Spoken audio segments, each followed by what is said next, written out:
We will now discuss reasoning. Reasoning is the process of gathering and analyzing information to arrive at conclusions. यानी कि किसी भी conclusion को reach करने के लिए जब हम information को gather करते हैं और analyze करते हैं, that is reasoning. Goal क्या है reasoning का? To determine what conclusion can be drawn from certain given information.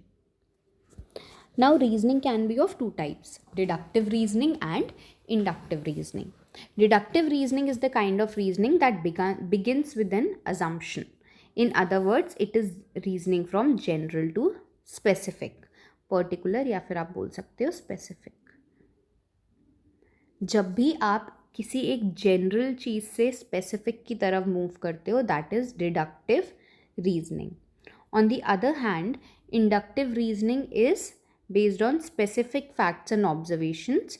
यानी कि जब आप स्पेसिफिक से जनरल की तरफ मूव कर रहे हो, that is inductive reasoning. All right. One mistake you would probably make here is jumping to a conclusion without knowing all possible facts. अब inductive reasoning में कई बार problem क्या हो जाती है, क्योंकि हम specific से general पे जा रहे हैं तो हम कभी कभी over generalization कर देते हैं, ठीक है, and because of that we jump to a conclusion without knowing all the facts. Now see, inductive reasoning would be कि फ्रॉम स्पेसिफिक टू जनरल. आपको किसी एक लड़के ने परेशान किया तो आपने उस एक एक्सपीरियंस के बेसिस पे, वो एक स्पेसिफिक एक्सपीरियंस था, उसके बेसिस पे आपने जनरलाइज कर दिया that all men are like this only. Right. This is specific to general. General to specific would be कि आपके दिमाग में ऑलरेडी एक थिंकिंग है that all men are very bad. ठीक है. Now when a man or a guy tries to talk to you, आप यही सोच रहे हो कि सारे ऐसे ही होते हैं, ये भी ऐसा ही होगा. Now what you are doing कि एक ऑलरेडी जनरलाइज्ड कंक्लूजन को आप एक स्पेसिफिक सिचुएशन में यूज कर रहे हो. That is deductive reasoning. Analogy is another form of reasoning which involve four parts: A is to B as C is to D, with the relation between the first two parts being the same as the relation between the last two. यानी कि वो ये बोलना चाह रहे हैं कि A और B के बीच में जो रिलेशनशिप है वो सेम रिलेशनशिप C और D के बीच में है. ठीक है. सो फॉर एग्जाम्पल, अगर यहाँ पे सॉक्स हैं तो आपको पता है सॉक्स कहाँ पहनते हैं? फीट में. सिमिलरली अगर यहाँ ग्लव्स हैं, सो ग्लव्स कहाँ पहनते हैं? हैंड्स में या पाम्स में. All right. Analogies helps us in identifying and visualizing the salient attributes of an object or event which would otherwise go unnoticed. Next is decision making. Judgment and decision making are interrelated processes. In judgment, we draw conclusions from opinions, evaluate events, objects based on knowledge and available evidences. Sometimes judgments are automatic and require no conscious effort. कभी कभी judgement बहुत automatic हो जाती है, हमें specifically judgement बनाने की ज़रूरत नहीं होती, ऑटोमेटिकली हो जाती है. Our judgements are not independent of our beliefs and attitudes. यानी कि आपके बिलीव्स और एटीट्यूड्स डिसाइड करते हैं कि आपका किसी चीज़ को लेकर के जजमेंट क्या होगा.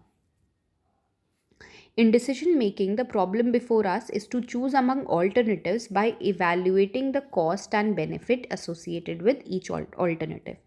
यानी कि डिसीजन मेकिंग में हमारे पास प्रॉब्लम क्या होती है कि जितने भी हमारे पास ऑल्टरनेटिव्स या ऑप्शंस हैं, हम देखें कि सब में कितना कॉस्ट लग रहा है, यानी कि कितना नुकसान हो रहा है, और कितना प्रॉफिट या कितना बेनिफिट हो रहा है. एंड बेस्ड ऑन दैट हम डिसाइड करें कि हमारा सबसे बेस्ट ऑप्शन क्या होगा जिसमें कॉस्ट सबसे कम है और प्रॉफिट सबसे ज़्यादा है. Decision making differs from other types of problem solving also. In decision making, we already know the various solution or choices and one has to be selected. So इस तरह से प्रॉब्लम सॉल्विंग से अलग है. Problem solving में solution आपके पास होता नहीं है, आपको ढूंढना पड़ता है, और डिसीजन मेकिंग में ऑलरेडी जो प्रोवाइडेड सॉल्यूशंस हैं उनमें से एक को सिलेक्ट करना होता है.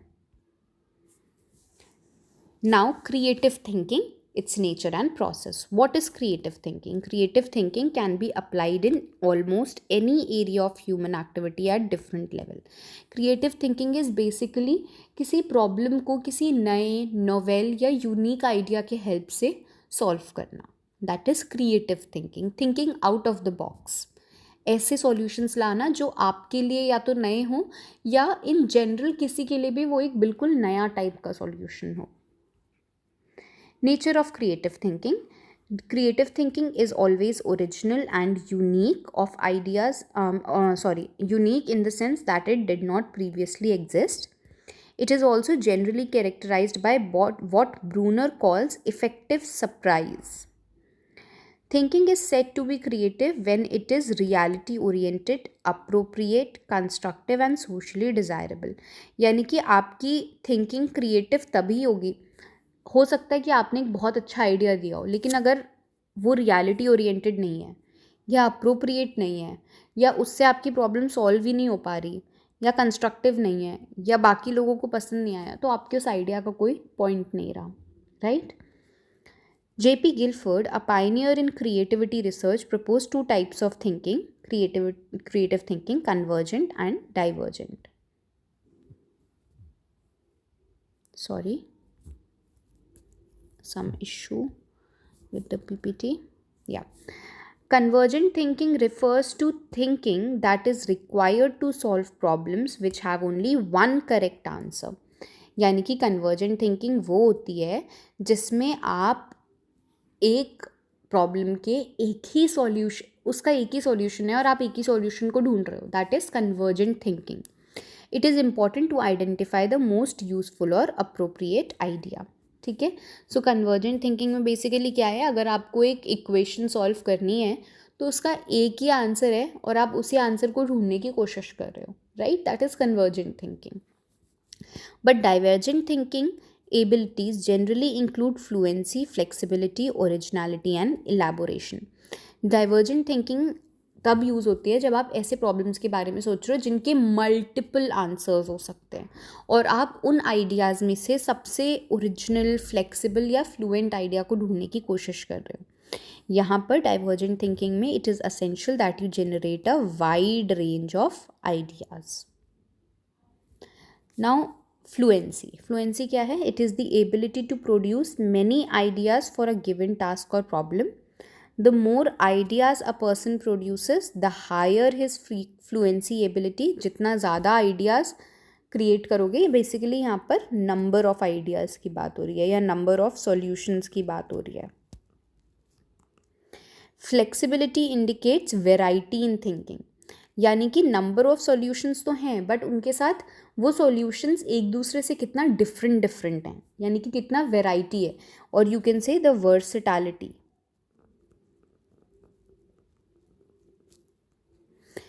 It may be thinking of different uses of an object or different interpretation of a picture, story or different ways of solving a problem. Originality is the ability to produce ideas that are rare or unusual by seeing new relationships, combining old ideas with new ones, looking at things from a different perspectives. Originality किसकी बात कर रहा है? Novelty की, यानी कि नया होना चाहिए जो भी हो. Elaboration is the ability that enables a person to go into details and work out implications of new ideas. यानी कि आपने जो भी नोवेल या ओरिजिनल आइडिया दिया है उसको कैसे डिटेल्ड फॉर्म में एक्सप्रेस करना है और उसके इम्प्लिकेशंस को समझना है, उसको बेसिकली अप्लाई करना है in real life situation. That is elaboration. Now the process of creative thinking. The process of creative thinking begins with the preparation stage that requires one to understand the task or problem in hand, analyze the problem, and become aware of the background facts and related information. यानी कि सबसे पहले first आपकी stage हो गई preparation. यहाँ पर आप क्या करते हो? आप अपनी प्रॉब्लम को समझते हो, उसको एनालाइज करते हो और फैक्ट्स और रिलेटेड इन्फॉर्मेशंस को लेकर अवेयर होते हो. बेसिकली आप अपनी इंफॉर्मेशन को या फैक्ट्स को कलेक्ट कर रहे हो जिनकी ज़रूरत पड़ेगी to solve the problem. It may even get disgusted with failures and may leave the problem or the task for some. One may even get disgusted with failure or and may leave the problem or the task for some time. This is the stage of incubation. So this is your second stage of incubation. क्या होता है जब हम idea ढूंढ रहे होते हैं, कभी कभी हम इरिटेट हो जाते हैं कि यार कुछ समझ ही नहीं आ रहा, छोड़ो. ठीक है, सो हम चीज़ को मतलब अपने प्रॉब्लम को कुछ टाइम के लिए छोड़ देते हैं, टास्क को छोड़ देते हैं. This is the stage of incubation. Third is the stage of illumination. This is the aha moment. यानी कि जब हम इंक्यूबेशन में चले जाते हैं और हम प्रॉब्लम के बारे में एक्टिवली सोच नहीं रहे हैं, तब सडनली एकदम से जैसे लाइट बल्ब जलता है वैसे एकदम लाइट बल्ब की तरह हमारा दिमाग चलता है और एक सॉल्यूशन आता है. That is the stage of illumination. The aha or I have found it experience, the moment we normally associate with the emergence of creative ideas. Fourth is the stage of verification, when the worth or appropriateness of ideas or solutions are tested and judged. यानी कि illumination में आपको जो idea आया वो कितना appropriate है, कितना वर्दी है, उसको वेरीफाई करना, उसको टेस्ट करना is the stage of verification. Developing creative thinking. The expression of creative thinking may vary from individual to individual.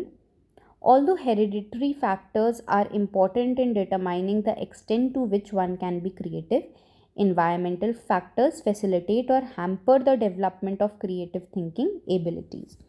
यानी कि कोई पर्सन कितना ज़्यादा क्रिएटिव है ये बहुत सारे फैक्टर्स पे डिपेंड करता है. ऑब्वियसली जेनेटिक फैक्टर्स तो होते ही हैं कि आप कितना ज़्यादा क्रिएटिव होगे, लेकिन आपको कैसा इन्वायरमेंट मिला है, क्या उस इन्वायरमेंट में you were allowed to explore new things, new ideas, you were given the flexibility to do things your way, और whether that was curbed, that ability to think about new things and do new things, try new things was curbed. So आपका environment भी बहुत ज़्यादा आपका creative thinking develop होगा या नहीं होगा उसको फैसिलिटेट करता है, उसको इफ़ेक्ट करता है. Now barriers to creative thinking. कभी कभी देयर आर सम ब्लॉक्स जिसकी वजह से हम क्रिएटिव थिंकिंग नहीं कर पाते हैं, and these blocks can be categorised as habitual, perceptual, motivational, emotional and cultural. Habitual learning is necessary for smooth and efficient functioning within the daily routine. यानी कि हैबिचुअल लर्निंग का मतलब क्या है कि हम कभी कभी अपनी सेम हैबिट में या सेम मोनोटनस चीज़ में इतने ज़्यादा कंफर्टेबल हो गए होते हैं कि हम नई चीज़ को ट्राई नहीं करना चाहते हैं. ठीक है, सो आप उस डेली रूटीन में बहुत ज़्यादा एफिशिएंटली वर्क कर लेते हो, स्मूथली वर्क कर लेते हो, सो आप नई चीज़ नहीं सोचते. The perceptual blocks prevent us from being open to novel and original ideas. अब यहाँ तो ये है कि आप कंफर्टेबल हो, स्मूथ हो, एफिशिएंट हो, इसलिए नहीं कर रहे हो. यहाँ पर परसेप्चुअल ब्लॉक का मतलब है कि आप नए या ओरिजिनल चीज़ों के लिए तैयार ही नहीं हो, you are not ready for them. ठीक है. Third is motivational and emotional blocks. कभी कभी क्या होता है कि हो सकता है हम इमोशनली रेडी ना हो, हम किसी एक नेगेटिव इमोशन से सफ़र करें उस टाइम पर, हो सकता है हम बहुत गुस्से में हो, एंड कभी कभी इन जनरल हो सकता है वी आर नॉट मोटिवेटेड, जैसा सेम प्रॉब्लम सॉल्विंग में भी था, we are not motivated enough to bring a new creative idea. So these also interfere with creative thinking, which show that creative thinking is not merely a cognitive process.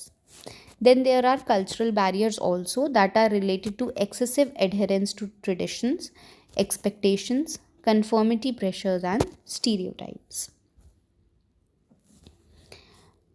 With this blocks to creative thinking is also done.